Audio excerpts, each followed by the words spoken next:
know, and I'll make one in the future. So I'm gonna put it inside out because this is how it's gonna look better.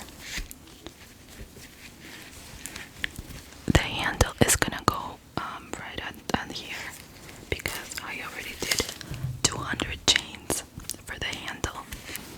And now I'm gonna try to attach it to the other side.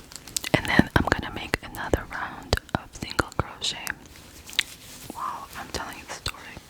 I just realized that I did not show you guys the purse that much when I was filming, so this is what it looks like. And it has a little flap.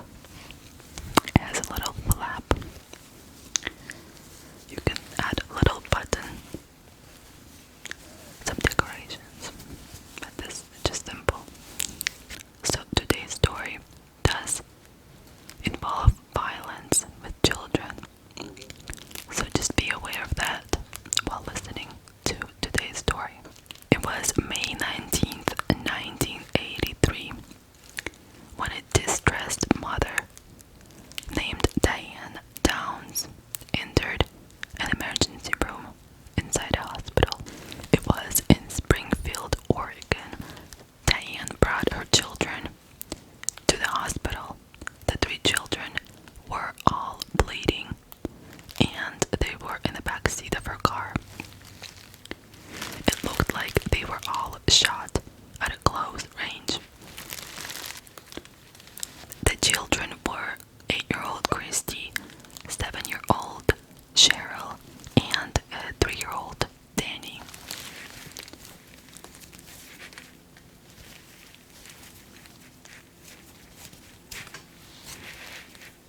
Unfortunately, the 7-year-old Cheryl was declared dead when Diane brought her to the hospital.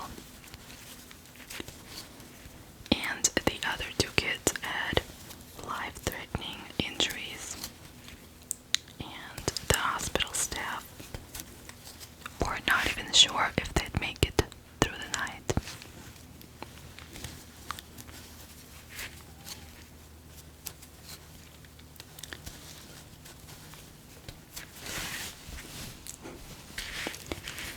When questioned about what happened, Diane Downs, the mother of the 3 children, told the staff of the hospital this story. So she was driving through the back road. It was a rural dirt road where no cars usually drive. And she usually likes to drive there. That's what she said.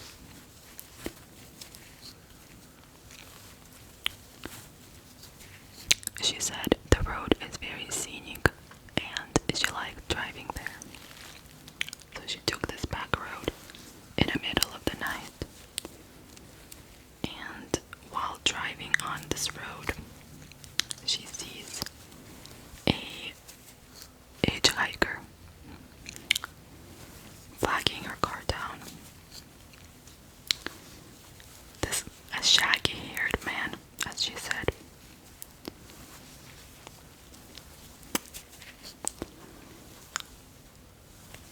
She said he was standing on the side of the road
She was told that Danny might be left paralyzed because of the shots.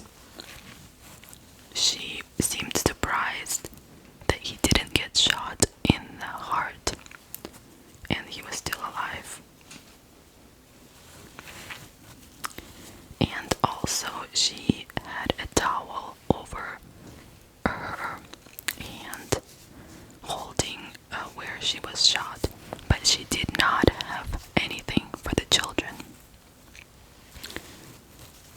Little Christy, the 8-year-old girl, she actually got a stroke because of the shots, and she was very badly wounded. While the children were in the hospital recovering,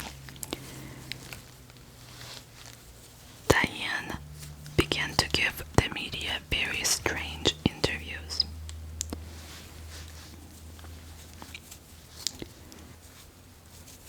And these interviews can also be all found online. I watched most of them as well. They are very different. How you would think that a mother would be concerned when talking about her children being shot, one of them dead. She's very happy and laughing and smiling when giving these interviews, which is very disturbing, I think.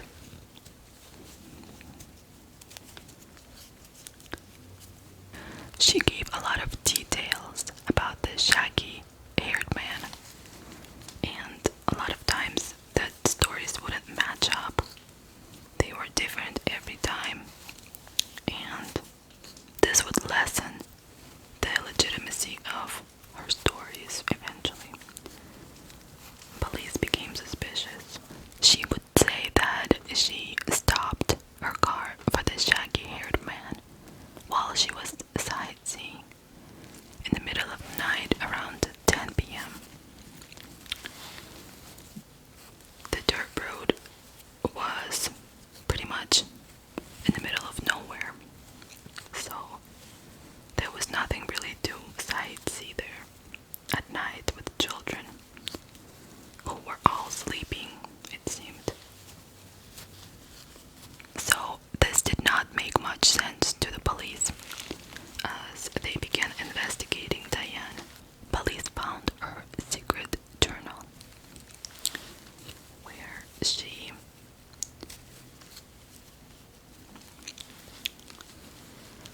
talked about an affair that she was having with a married man.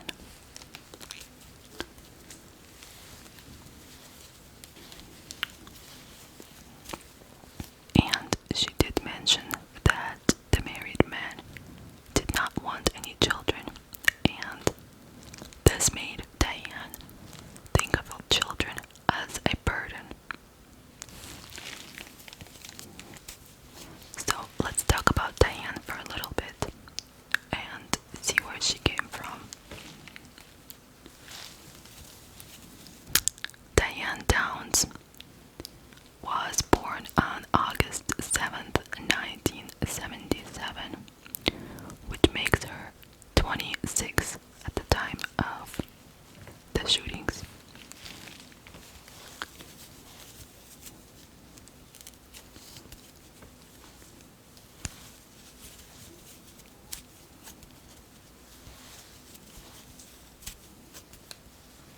Diane claimed to be sexually assaulted by her father at only 12 years old.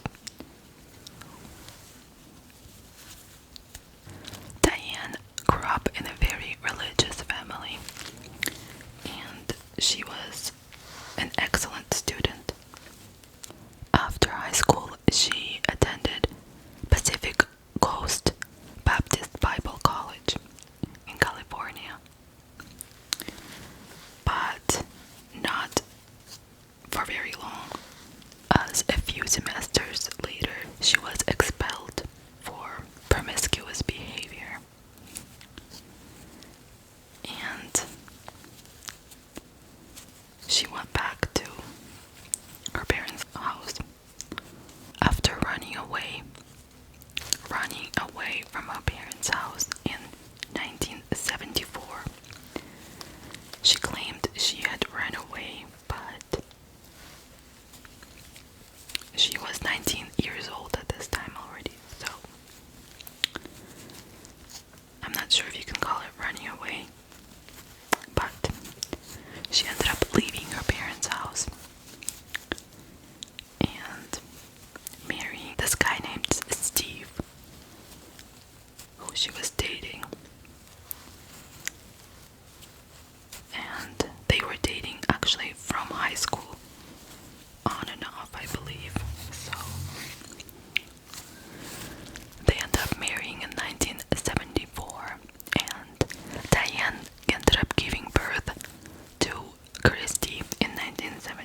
was so excited to give interviews about the shooting. I think she liked the attention. But this did not last long. Her fame did not last long. Because in February 28th, 1984, Diane was arrested and she was charged with 1 count of murder and 2 counts of attempted murder and criminal assault. Police found that Diane actually owned the gun that the children were shot with, and it was disclosed by her ex-husband. .22 caliber handgun.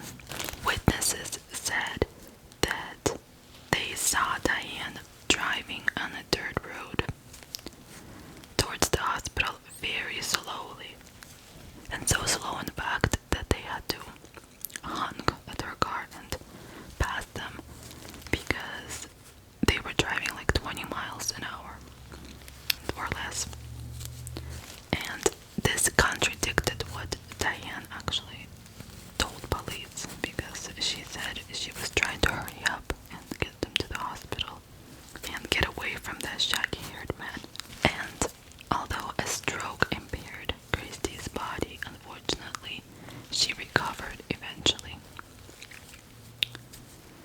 And she was the biggest witness of what happened.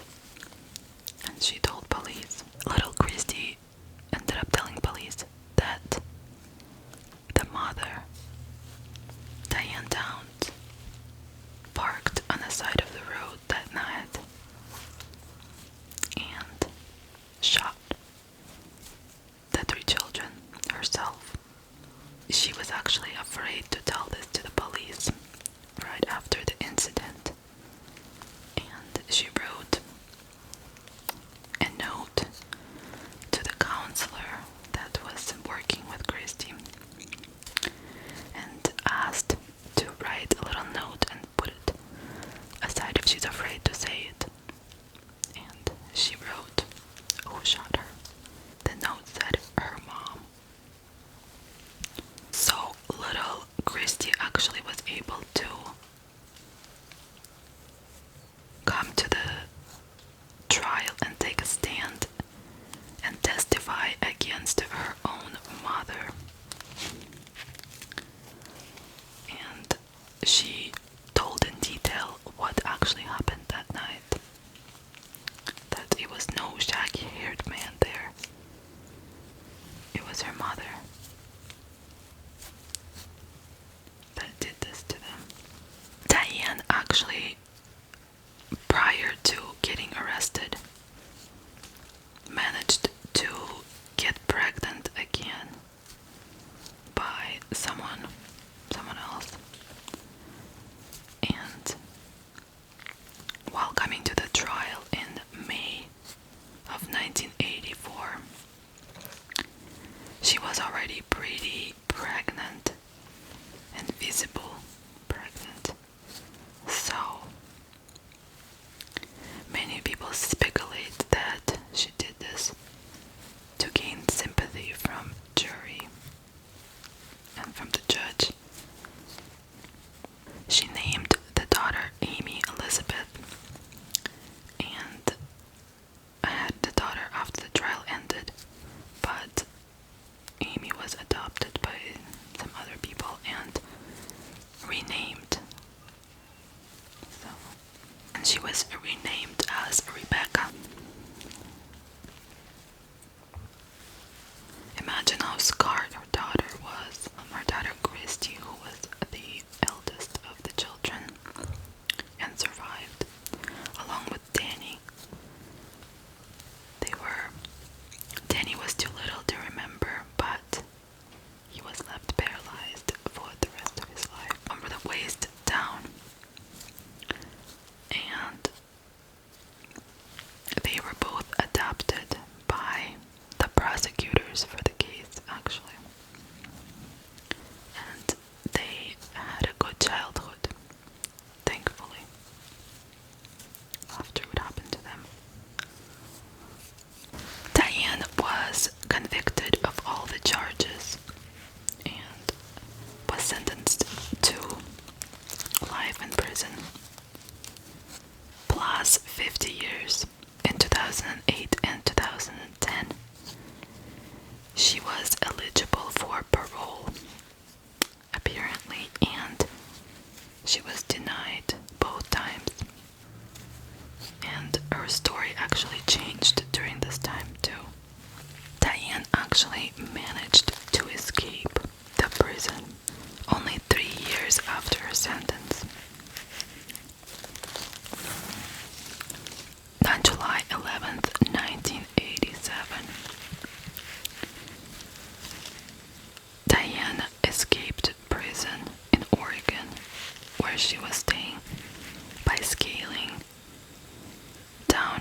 Eventually, law enforcement was able to find her.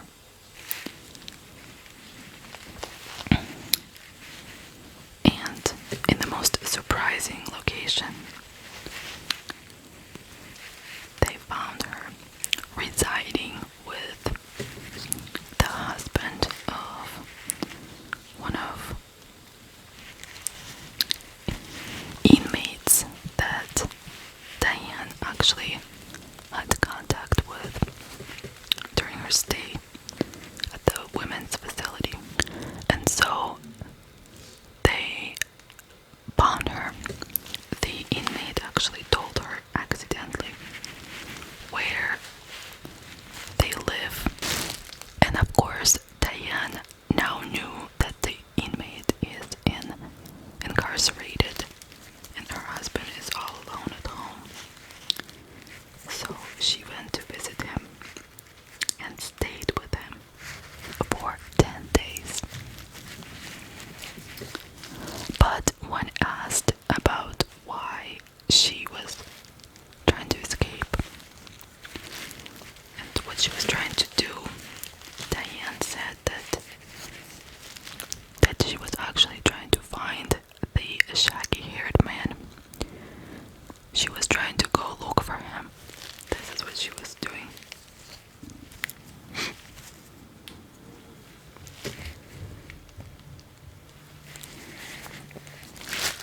Diane actually managed to give interviews still while incarcerated. She gave so many interviews, and there's even a book that was written about her. So if you're interested to look through these interviews online, on YouTube, I think they exist. Diane has to wait another decade before applying for parole again. But I don't think she'll ever get it. What do you guys think?